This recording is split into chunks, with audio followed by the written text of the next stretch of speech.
आप क्योंकि एक सीएम फैमिली से आते हैं और आज आप करनाल में हैं। यहाँ पे दो सीएम चुनाव लड़ रहे हैं, एक मौजूदा सीएम और एक जो एक्स सीएम हो चुके हैं। दिव्यांशु बुद्धि राजा एकदम नया चेहरा है, 31 ईयर की एज है। तो आपने आज क्या कंक्लूजन निकाला, टक्कर कैसी है, फाइट है या जीत जाएंगे या नहीं जीत पाएंगे? So according to you religion should not be involve in politics. Haryana में आप घूम रहे हैं 3 दिन से, आपका परिवेश अलग है, आपकी बैकग्राउंड अलग है, संस्कृति अलग है। हरियाणा में आपने क्या जो है देखा है? हरियाणा में आप क्या समझते हैं, हवा किस ओर बह रही है और कितनी सीटें लगभग आ सकती हैं? या तो कांग्रेस वोटर तक ये बात पहुंचा नहीं पा रही है। एक जो धर्म वाला फैक्टर है, रिलीजन वाला फैक्टर है, लोग वोटर यही कहता है कि ये वोट तो मैंने मोदी के नाम पे देना है, या धर्म की बात करते हैं।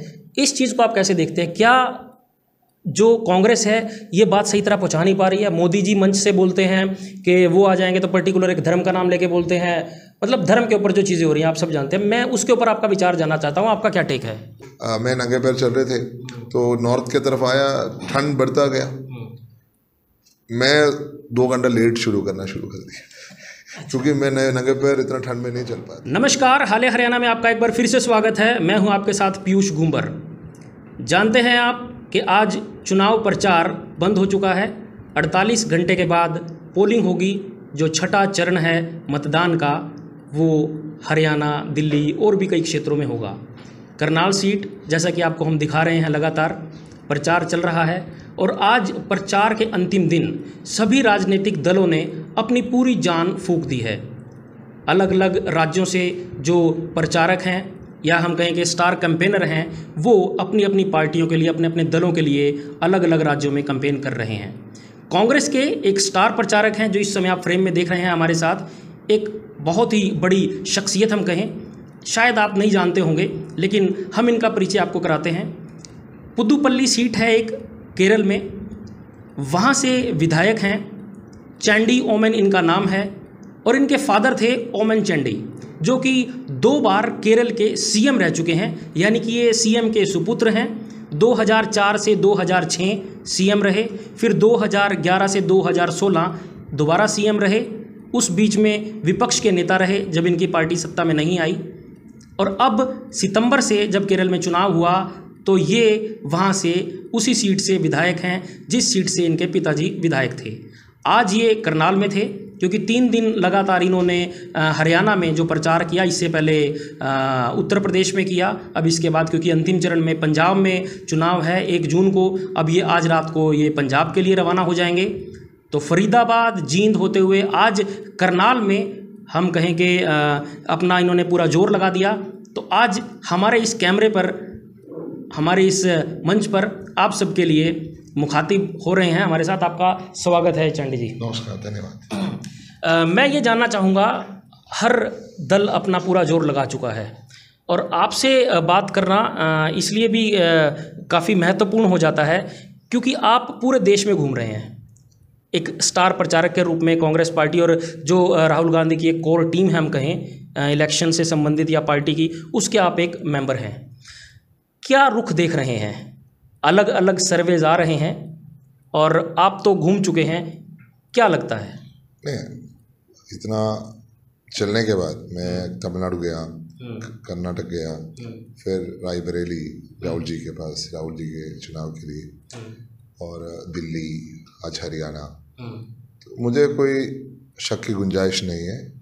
और जो ग्राउंड से जो खबर है, जो विविध न्यूज़ चैनल्स रिपोर्ट कर रहे हैं, पेपर्स रिपोर्ट कर रहे हैं, दैनिक भास्कर ने एक सर्वे लेके आया था, उसमें 320 से ज़्यादा वोट इंडिया अलायंस को दिया है।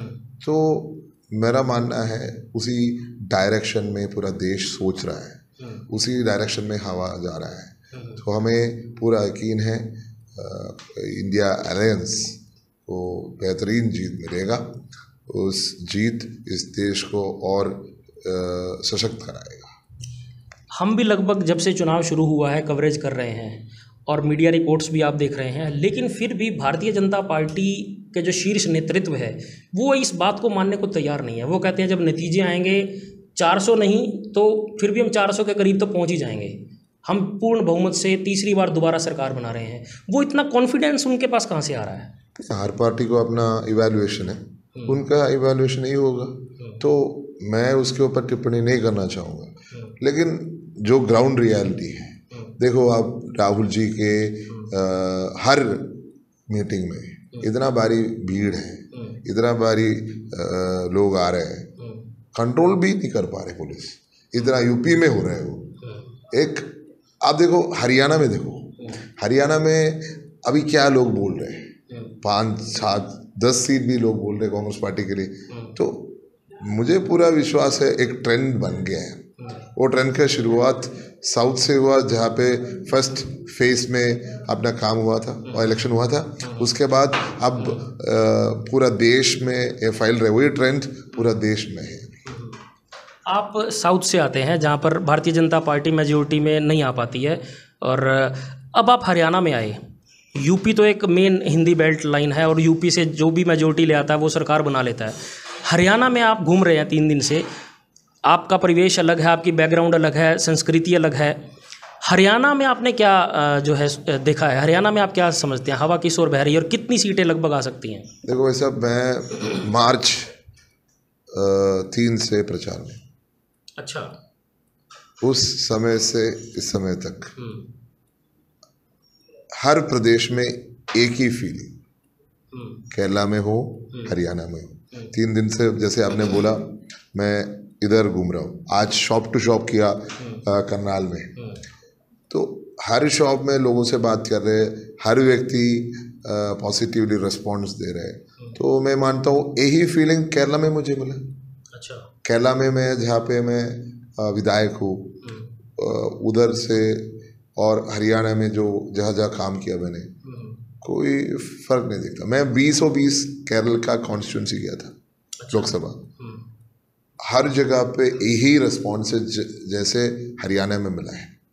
तो हमें पूरी उम्मीद है लोगों के ऊपर, हमें कुछ और चीज़ के ऊपर उम्मीद नहीं है, हमें सिर्फ उम्मीद है लोगों के ऊपर।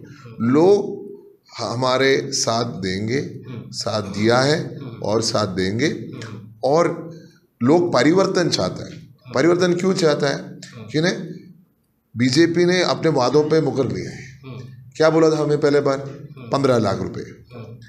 जब सरकार आया क्या बोला? वो तो जुमला था। 50 रुपए में आधा लीटर पेट्रोल मिलता है आज। क्या बोला था? 50 रुपए में 1 लीटर। डॉलर 50 रुपए कराएंगे। अभी डॉलर क्या है? सबसे हाईएस्ट में। गैस 200 में मिलेगा, अभी क्या हो गया? या 300 में मिलेगा, अभी 1000 से ज़्यादा है, 1000 में नहीं मिल रहा है। तो ऐसा वादा दे के लोगों को बेवकूफ़ बना रहे हैं। तो वो पॉलिटिक्स है क्या? कांग्रेस पार्टी का पॉलिटिक्स क्या है? लोग को एक शब्द बोला या वादा दिया, उसको निभा के दिखाना। जैसे आप जानते हैं, इधर हमने लिखा है मनरेगा। मनरेगा को आज वादा दिया है 400 कराने के लिए। मैं यूपी गया, आज यूपी में सिर्फ एक ही कॉन्स्टिट्यूंसी में मनरेगा है, वो है रायबरेली। रायबरेली का सांसद सोनिया गांधी है, इसलिए मनरेगा है। बाकी 74 जिलों में या कॉन्स्टिट्यूंसी में नहीं है। अच्छा, वहाँ मनरेगा ही नहीं है? मनरेगा ही नहीं है। मेरे जितना मेरा जानकारी है, उसको डाइवर्ट किया फंड्स। अच्छा। तो मैं मनरेगा जो काम कर रहे औरतों से बात किया, वो बोल रहे हमें 230 मिल रहे हैं, केरला में 400 नहीं, अब केरला में 370 मिलता है। तो अभी अगर 400 कराते हैं, हमारे लिए 30 ही डिफरेंस है, लेकिन यूपी में 170 का डिफरेंस आ रहा है। मुझे पता नहीं हरियाणा का रेट क्या है, लेकिन देखो कांग्रेस जहाँ पे है यही फर्क है। तो इसलिए मैं सोचता हूँ कांग्रेस मनरेगा लेके आई, कांग्रेस लेके आई RTI, कांग्रेस लेके आई हर प्रोग्रेसिव लेजिस्लेशन, आदिवासियों के लिए law, right to food security, कौन लेके आए? कांग्रेस पार्टी। तो कांग्रेस अगर एक वादा दिया है, वो करके दिखाता है, करके दिखाएगा। अभी 5 गारंटी हम दे रहे हैं, युवा को न्याय, महिला को न्याय, किसान को न्याय। सो ये सब न्याय हमें देना होगा, क्योंकि हमारे देश किससे चलता है? युवा से। किससे चलता है? किसान से। आज किसान का ऊपर इतना बोझ है, वो खड़े नहीं हो सकते। तो किसान को प्रोटेक्ट करना हमारा जिम्मेदारी है, जैसे आर्मी को प्रोटेक्ट करना है। आर्मी के साथ भी क्या किया है, अग्निवीर प्रोजेक्ट लेके आया है, वो हमारा सोल्जर्स का पूरा माइंड तोड़ देगा। आज कोई अग्निवीर शहीद बन गया, शहीद का दर्जा नहीं मिलेगा बोल रहे, तो हमारे लिए वो सोच भी नहीं सकता कि हमारा एक सोल्जर के साथ ऐसा कैसे हो सकता है। तो सोल्जर को प्रोटेक्ट करना है, किसान को प्रोटेक्ट करना है, युवा को प्रोटेक्ट करना है। हम क्या बोल रहे हैं, राहुल जी क्या बोल रहे हैं, राहुल जी बोल रहे हैं हर शिक्षित युवा को 1 लाख रुपए हर साल, हर महिला को 1 लाख रुपए, और 5,000 करोड़ का स्टार्टअप, 30 लाख खाली है जॉब्स, वैकेंसी है, उसका भर्ती कराएंगे। तो ये सब वादा निभाने के लिए बोला है, हम करके दिखाएगा। जैसे हमने इसी तरह कर्नाटक में कैंपेन किया पिछले साल, हमने 5 गारंटी दी, वो 5 गारंटी पहले कैबिनेट मीटिंग में सीएम ने अमल कर दिया। मैं एक थोड़ा टाइम भी कम है, मैं एक चीज़ पे आना चाहूँगा। 10 सालों से एक मोदी फैक्टर है, और अब ठीक है, नो डाउट हम भी मानते हैं कि थोड़ा सा उसमें जो है डिम हुआ है, वो थोड़ा सा फ़र्क आया है, लेकिन फिर भी कांग्रेस की जितनी भी बातें हैं, आप मैनिफेस्टो की बात ले लीजिए, हम जब अपनी रिपोर्ट्स तैयार करते हैं, वोटर के पास डायरेक्ट जाते हैं, कहीं ना कहीं लोगों में एक फैक्टर ये रहता है, हम नॉर्थ इंडिया की बात करें, साउथ का हो सकता है ट्रेंड अलग होगा, नॉर्थ इंडिया में या तो कांग्रेस वोटर तक ये बात पहुंचा नहीं पा रही है, एक जो धर्म वाला फैक्टर है, रिलीजन वाला फैक्टर है, लोग वोटर यही कहता है कि ये वोट तो मैंने मोदी के नाम पे देना है, या धर्म की बात करते हैं। इस चीज़ को आप कैसे देखते हैं, क्या जो कांग्रेस है ये बात सही तरह पहुंचा नहीं पा रही है? मोदी जी मंच से बोलते हैं कि वो आ जाएंगे तो पर्टिकुलर एक धर्म का नाम लेके बोलते हैं, मतलब धर्म के ऊपर जो चीज़ें हो रही हैं आप सब जानते हैं, मैं उसके ऊपर आपका विचार जानना चाहता हूँ, आपका क्या टेक है? नहीं, इस इलेक्शन में राहुल वेव है। अच्छा, राहुल वेव में पूरा देश उसी डायरेक्शन में जा रहे हैं। आप जानते हैं राहुल जी हर मजहब को मानते हैं, हर मजहब के रखवाला है, सिर्फ मानता नहीं है, रखवाला भी। जैसे वो मंदिर भी चलते हैं, मस्जिद भी चलते हैं, गिरजाघर भी चलते हैं, गुरुद्वारा भी चलते हैं, और सबको अपना ब्लेसिंग सबसे ब्लेसिंग लेता भी है। तो मैं मानता हूँ कि इस देश में उस रास्ते किसने दिखाए, महात्मा गांधी जी ने। महात्मा गांधी जी के को एक बार पूछा गया आपका मजहब क्या है, उन्होंने बोला मैं एक हिंदू हूँ, मैं एक मुसलमान हूँ, मैं एक ईसाई हूँ, मैं एक पारसी हूँ, मैं एक यहूदी हूँ, सिर्फ मैं नहीं आप सब हैं। वो मैसेज आज कंटिन्यू करने वाला व्यक्ति का नाम है राहुल गांधी। तो इस देश में, इस संस्कृति में इतना बड़ापन है। आप देखो हिंदू धर्म इतना ओपन सोचने वाला धर्म है, जो भी इधर आया, किसी और मजहब का आदमी इधर आया, सबको स्वीकार किया। पहला मस्जिद, पहला चर्च सब केरला में, कौन लेके आया, कौन अलाउ किया? हिंदू धर्म। सब धर्मों को मानने वाला धर्म का नाम है हिंदू, उसको मैं सलाम करता हूँ। मैं भी आपने आपको एक मानता हूँ इस चीज़ की वजह से कि सबको अपने धर्म को रखवाला एक धर्म होगा, पूरा विश्व में हिंदू धर्म होगा। तो राहुल जी धर्म के नाम वोट मांगता नहीं है, लेकिन वो धर्म को मानता है और हर आदमी का विश्वास को मानता है। उसको जैसे हमारा संविधान प्रोटेक्ट करना चाहता है, वो प्रोटेक्ट करता है। तो प्रोटेक्टर है हमारा कॉन्स्टिट्यूशन का। राहुल जी इस देश के लिए 4000 किलोमीटर गया। जैसे महात्मा जी ने दंडी के टाइम वॉक किया, राहुल गांधी जी कन्याकुमारी से कश्मीर तक पैदल चला। किस लिए? हमारा संविधान को बचाने के लिए, हर एक व्यक्ति का विश्वास को बचाने के लिए, हर किसान को न्याय मिलने के लिए। तो देश को आज राहुल जी के ऊपर विश्वास है। आप देखो बीजेपी वाले भी पुराना नाम कुछ बोलना भी नहीं चाहता, क्योंकि देश अलाउ नहीं करेगा। उन्हीं का लोग मानता नहीं ऐसे। अगर एक शब्द कहे आज राहुल जी के बारे में, बीजेपी वाले भी नहीं मानेंगे ऐसे शब्द। तो आज फैक्टर सिर्फ राहुल फैक्टर है। So according to you religion should not be involved in politics? नहीं, हर चीज़ का अलग स्तर होता है। हमारा विश्वास व्यक्तिगत मामला है किसी और का विश्वास उनका मामला है, हमें किसी को उसमें दखलंदाज नहीं देना है। मेरा विश्वास है, मैं आज सभी धर्म को मानता हूँ, मैं मंदिर चलता हूँ, मैं मस्जिद चलता हूँ, अभी भी करनाल में शिव क्षेत्र जाके आता हूँ, जा रहे हो। तो मैं आज इसी पे विश्वास करता हूँ जिस रास्ता महात्मा जी दिखाए। तो मेरा विश्वास कोई मुझसे पूछेगा तो मैं अलाउ नहीं करेंगे। तो इसलिए वो व्यक्तिगत मामला है, उसमें सरकार का कोई रोल नहीं। सरकार का रोल क्या है? सरकार और पॉलिटिक्स का रोल है इस देश में विकास को लेके आना। विकास है किसके लिए? विकास आम आदमी के लिए, विकास गरीब के लिए, विकास सबसे पिछड़े वर्गों के लिए। उनको आगे लेके आने के लिए हमें विकास चाहिए। सरकार सिर्फ वो देखो, अपने अपना मामला है, वो धर्म है, अपने पर्सनल मैटर्स पर्सनली देखने दो। बिल्कुल। तो देखिए, मजहब नहीं सिखाता आपस में बैर रखना, हिंदी है हम, वतन है हिंदुस्तान हमारा, ये मैसेज चलता आ रहा है और हम चाहते हैं कि यही मैसेज चलता रहे। राहुल गांधी जी ने यात्रा की थी, आप सब जानते हैं, हमारे इस एरिया से भी होकर निकली थी, कन्याकुमारी से कश्मीर तक। उसी यात्रा में ये भी हिस्सा थे और ये एक ख़ास बात है कि ये नंगे पैर बिना फुटवियर के इन्होंने कन्याकुमारी से कश्मीर तक यात्रा की थी। जो ये राहुल जी ने यात्रा की है, पहले फर्स्ट फेज़ हुआ, देन सेकंड फेज़ हुआ, इस यात्रा को आप कितना गेम चेंजर मानते हैं इस 2024 के इलेक्शंस को लेकर? आप जानिए 10,000 किलोमीटर एक आदमी चला, 4,000 उसमें पैदल। मैं जो फर्स्ट यात्रा में पूरा साथ दिया था कन्याकुमारी से कश्मीर तक। एक्चुअली मैं सोचा कैसे कर रहे हैं आदमी। देखो मैं नंगे पैर चल रहे थे तो नॉर्थ के तरफ आया, ठंड बढ़ता गया, मैं 2 घंटा लेट करना शुरू कर दिया क्योंकि मैं नंगे पैर इतना ठंड में नहीं चल पाते। राजस्थान से मैं थोड़ा लेट करना शुरू कर दिया।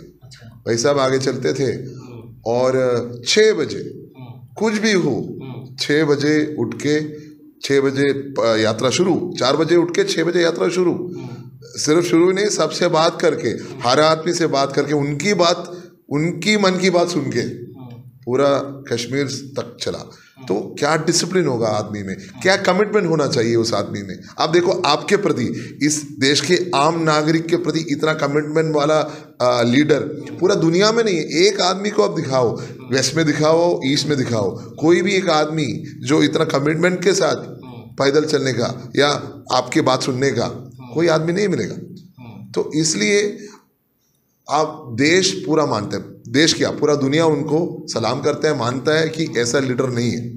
और मैं सबसे खास चीज़ जो देखा इस यात्रा के दौरान ये है कि कन्याकुमारी से कश्मीर तक इनके बारे में सबसे पहले कौन समझ लिया? बच्चे। कन्याकुमारी से लेके कश्मीर तक बच्चों का उत्साह देखने वाली चीज़ थी। उनको उनके पेरेंट्स ही है एक कम्युनिकेशन राहुल जी के बारे में, कोई और कम्युनिकेशन नहीं है।